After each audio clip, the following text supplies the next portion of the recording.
Hey, what's up? My goal for this video today is pretty simple.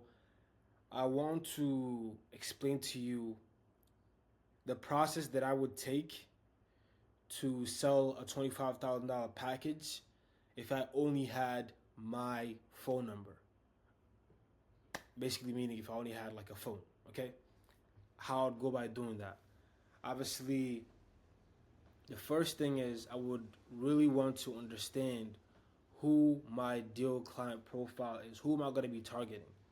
I want to make sure I'm targeting people specifically in the B2B space because it's easier to find their phone numbers. And not only that, I would also make sure the B2B individuals that I'm serving, who the ideal client profile that I'm going to be looking into now, I'd make sure is in a B2B space. I'd make sure that they themselves, the package they're selling is high in terms of whatever they're selling is it costs a lot. So that way, let's say if I'm bringing them leads or if I'm selling them something, it could be whatever. I don't need to do a whole lot to get them a lot of revenue. I would want to go into the industry whereby doing a little gives a lot. Or is an industry where maybe there's a lot of waiting inside, but the upside is very big. That's how I'd go about doing it. And that's actually something I've done in the past where I sold to PE firms and investment bankers and actually pension funds and things like that. So that would be the first thing I do. Understand my ideal client profile, know who I want to sell to, know the kind of people I don't want to deal with, know the kind of person I am. Do I want a lot of volume or do I just really want individual, more meaningful relationships with people that I work with continuously on, so on and so forth? Do I want to play the long game or the short game? And obviously, all that will be dependent on how much money I had at that specific timing. Because the less money you have, the less you can see further out. So that'll be the first thing I do. After I identify my ideal client profile, thirdly, then I would want to go and understand what their pain points are. This is also a number one. It's also number one. What kind of books they read, what their main problems are, watch some podcasts.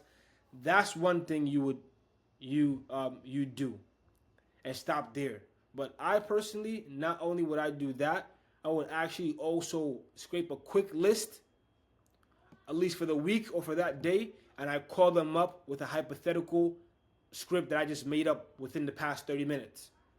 Just basically saying, hey, this is Jackson. I'm cold calling right now. Just want to be honest with you. I'm not selling anything, but I have a question. Would you mind answering it? That's one way you go about doing it. The other way you go about doing it is actually straight up calling them and actually acting like you're cold calling and selling that service that you just did research on. Literally. Yeah, that's what I would do. That's the fastest way you can really go about making and getting clients as soon as possible. Because you're doing the research and action simultaneously. Instead of just going on Yelp, Reddit, doing research and all that kind of stuff. I'm not looking here because I don't want to look at my own presence. It's just so amusing to look at myself. So with that being said, it's really about doing the research and the action simultaneously. And that basically gives you what I guess Silicon Valley people call network effects and whatever they want to call it. But that really helps you get the offer more solidified ASAP. And then from there, secondly, I would go to a bunch of databases, scrape the information, phone numbers, emails, whatever it is. I would scrape as much as I needed for at least maybe 3 months. Okay? And also, in that same second stage, I'd also set up and do some KPI calculations. For example, I'll set a benchmark saying, okay, let's say over the next 3 months, I'm going to be sending 3,000 emails, which is not accurate at all because I personally would probably be sending at a minimum 30,000 emails per month minimum. And one thing I also say is in step one, you want to make sure you have a broad TAM, which you have a broad target addressable market. Okay? If you don't have a big TAM, then you just know you're going to make sure that every single outreach you do needs to be personalized as hell. So there will be upsides and downsides to every decision you make from step 1 to step 2. Everything you do will have ups and downs. Everything you do will have ups and downs. But you just got to figure out which one has the downs that you're okay with living with. I don't want to deal with 10,000 clients to make how much I want to make. I'd rather deal with 5. So therefore, maybe I might need to target people who are richer, people who I might need to meet up with, and so on. It all depends on what you want to do. How do you want to live your life? What is your end goal? And once again, before you even get into knowing who your target addressable market is, I think it's really great to, and I'm saying this to you and to myself, what I do is, what I'm doing now that I did a mistake in the past was, I will really look at what kind of life I want to live. What's my end goal? And let that be the lens at how I perceive which actions and decisions I should make. Because you'd rather just be wasting your time. Not totally, you really not rather waste your time, but sometimes you'd rather really waste your time than just be chasing nothing. You don't want to chase a facade, a perception that someone else has shown to you and drained and kind of immersed you into believe that's going to be the reality you like also. Nevertheless, number 2, I would get all their phone numbers, their contacts and stuff like that. I would calculate based off of benchmark KPIs how much leads I would need to contact over 3 months. Then I script those amount of leads, right? So that way 3 months I know I have the amount of leads I need. And then I just, number 3, I'm missing some steps here, but due to the sake of time, I'm just going to go quick, fast. Number 3, I would just start really outreaching to them. But I wouldn't start outreaching to them on step 3 yet unless I did step 1, which was cold calling them for at least a week and trying different offers and calling with different offers every single day. You call with one offer, one person says, I don't like this. Then you ask them, okay, you don't like my offer right now. What would you want me to add? And they tell you, okay, second call, you add that onto the offer. Okay, you don't like this, but you like this? Okay, cool. What did you like? What more do you want? Add that. Boom. And you don't want to just be adding a bunch of stuff. You want to be adding stuff without you also losing,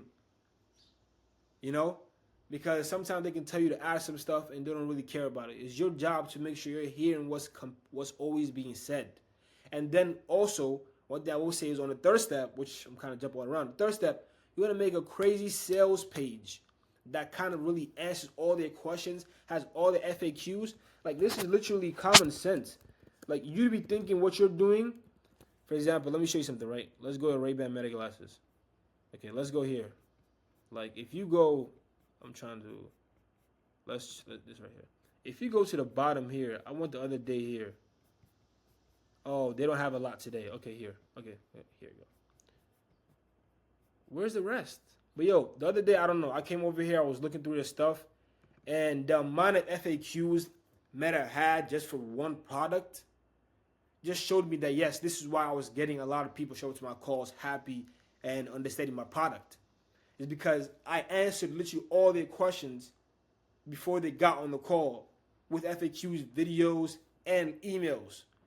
Depending on the industry, also, you want to make sure your nurturing process, you don't really put in a lot of emails if there's a lot of high-end clients because they hate that stuff. With that being said, there's probably a lot that I missed in between, little stuff. But not to overwhelm you, this is how I would go about kind of selling really into high accounts. And as you can see, I haven't even talked about conducting the sales call, any of that stuff, because a lot of the work really is done at the beginning. You see? And this is really true. A lot of the work is done at the beginning. If people come off, this is one thing I used to do really bad when I sent out cold emails.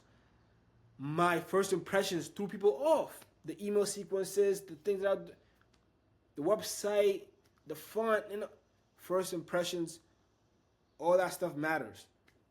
The higher ticket you're selling, the more every single step needs to be detailed down.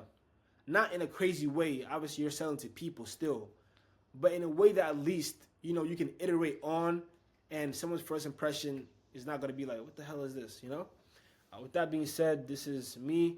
Thank you for your time and peace out.